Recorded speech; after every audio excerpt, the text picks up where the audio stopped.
ibigyan mo ng sing-sing sandal. At bago pa nga si Willie, sabi ng tatay, bigyan mo ng jacket ka. Bigyan mo ng jacket.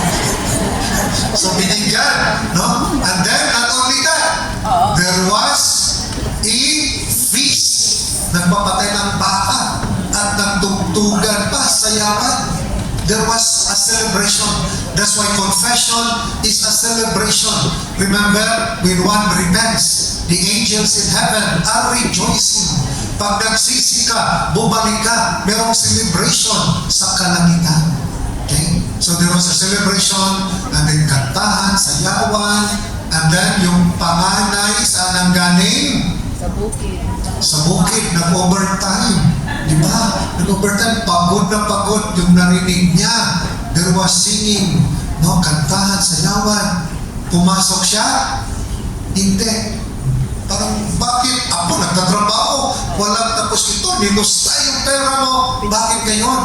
Nagsiselebrate ka pa. And the father said, son, he was dead, but now alive.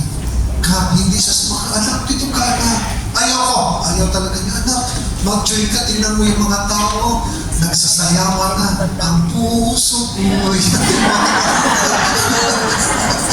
O nagsasayawan na. Ayaw talaga niya. Okay? That's why actually, if you read that, the story of the prodigal son, parang walang conclusion. Di ba hindi natin alam kung pumasok na yung panganay or umalis. Para pag sinabi ng writer, he said, look, ano kaya sa tingin niyo? Pumasok kaya siya doon? Or umalis na lang, ayaw makiselebrate?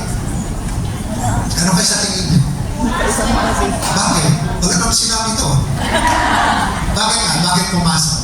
Kasi sinabi ng mama na all the time you are always... Bakit? Kasi masunurin siya, di ba? Sabi nga, for all my life, hindi kita sinuway.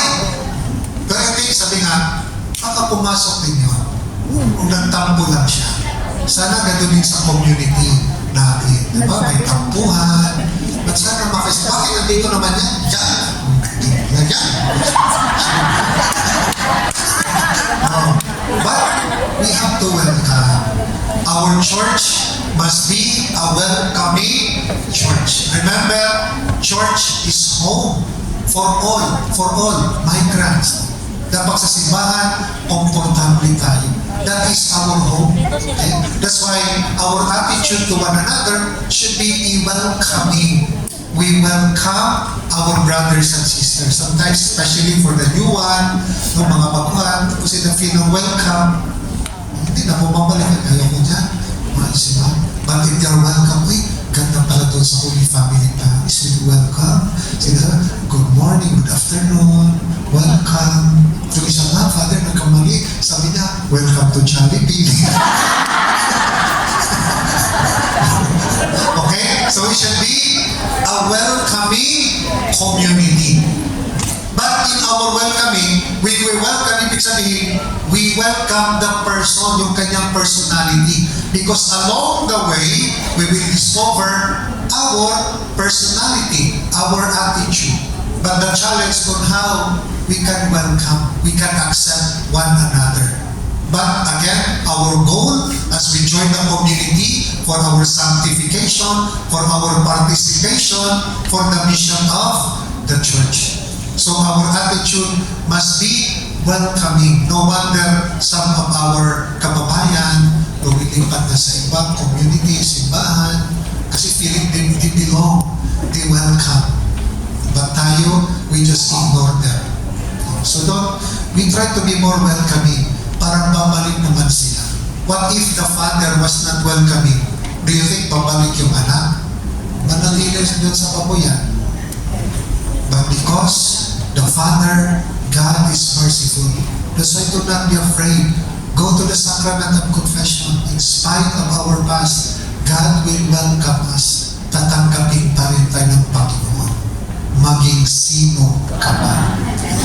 God will welcome us. Okay? So, the story of the prodigal son. So, there is hope when we humble ourselves and come back to God.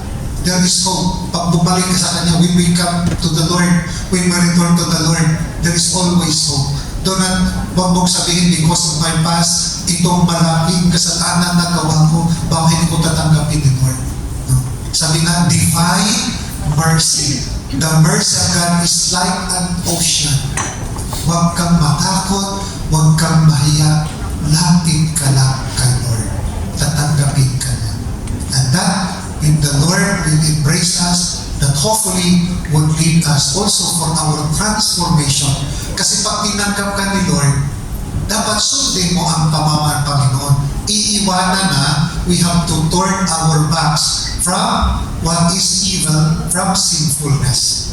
Okay? Pag tinanggap ka niya, hindi ba sabihin tinanggap ka, patuloy ka pa rin. Talikuran mo na, ang pamamaraan mo ngayon, kay Lord na. Tinanggap ka na niya.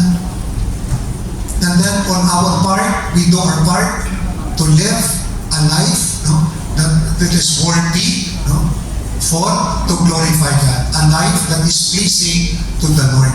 Okay? So sometimes nagkamali na ng konti, but we should not give up. We continue.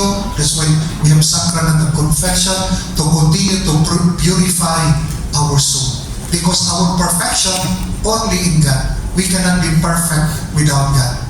We cannot become whole. Hindi tayo mabuo away from God. Our wholeness is to be with God. Who is our Creator? God. Lumayo ka sa Panginoon, hindi ka mabuo. It is only to abide. Diba? In the Gospel of John, away from me, you can do nothing. Wala tayo. It is only in abiding God that we become complete, we become whole. Mabuo ang pagkatao mo, pagkakristyano mo, if we abide in the Lord. Because the Lord is our salvation. Okay, in Romans, we read together.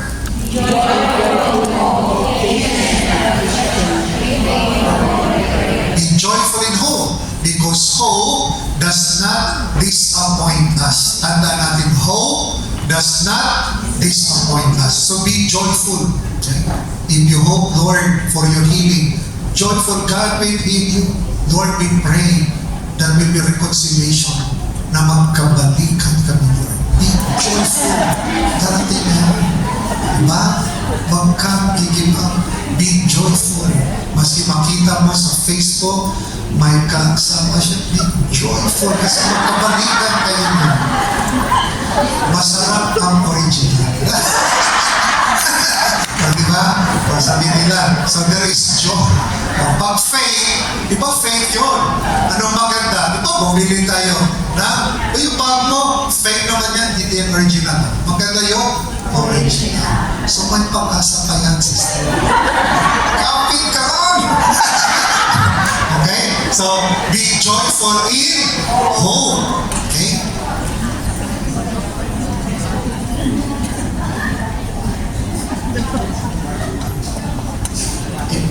Next. Hope is our joy as pilgrims. So while we are on pilgrimage, we are joyful, hopeful pilgrims because we have our destination. And that destination, sabi nga, hope does not disappoint. So let us be hopeful, joyful pilgrims. So as we journey, there is joy. So the Christian is a joyful person. Are you joyful? Yes. Parang hindi. So Christian, how to be joyful? That's why we give life, when we serve, we give joy to our brothers and sisters. That's why we hope ang Kristiyano nagbibigay buhay. Hindi inaagaw ang may bahay. Hindi nagbibigay buhay. Kasi pag inagaw, nasisira ang buhay. So ang Kristiyano is give joy.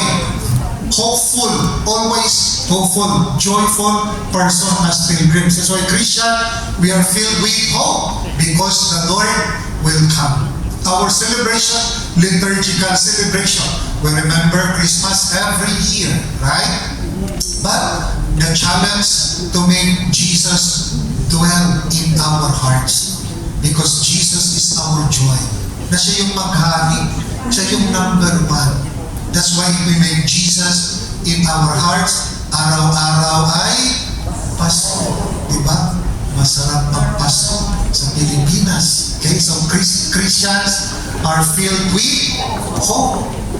So darating, so don't give up. Whatever yung plans, yung plano mo, problema, may hinaharap mo, be hopeful. Live up to the Lord. That's why we hope. Because hope does not disappoint. The Lord is true to His promise. Okay? So family gives us hope. That's why nandito, I'm sure, nandito tayo sa Hong Kong for the family. Walang nandito para sa kanya sarili. We sacrifice for our family. Ganun kamahal yung pamilya, no? We sacrifice. And that's why imagine, si nanay nagsakripisyo para sa pamilya. Si tatay, sabong-sabong lang. reinforce lang. Pero imagine, hirap. And that's why parang iba-iba yung karanasan natin, experience, yung problema natin. That's why we have to support. Coming to the community, hindi mo alam yan. Baka pumunta yan, pero may problema sa pamilya, sa relationship. So we have to be more welcoming, to give joy, even in our community. Okay? So we try to understand. Sometimes we make decision, yung lang nagawa niya kung dati, but you do not know the story for the past 6 days, ano yung naranasan niya, ano yung problema niya. But dahil yung pagkakamali niya, dahil hilaw yung kanin, galit na tayo. Walang nakbon sa rice cooker, gutom na gutom, pero hindi pa na. At dahil doon, lalo siya na-depressed.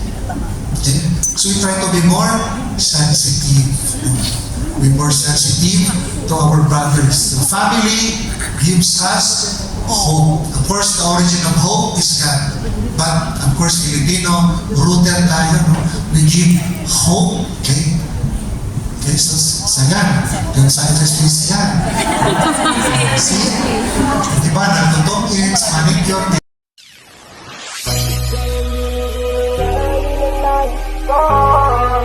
Marikit na dalangin ko, kang magbigay ng kulay sa aking mundo.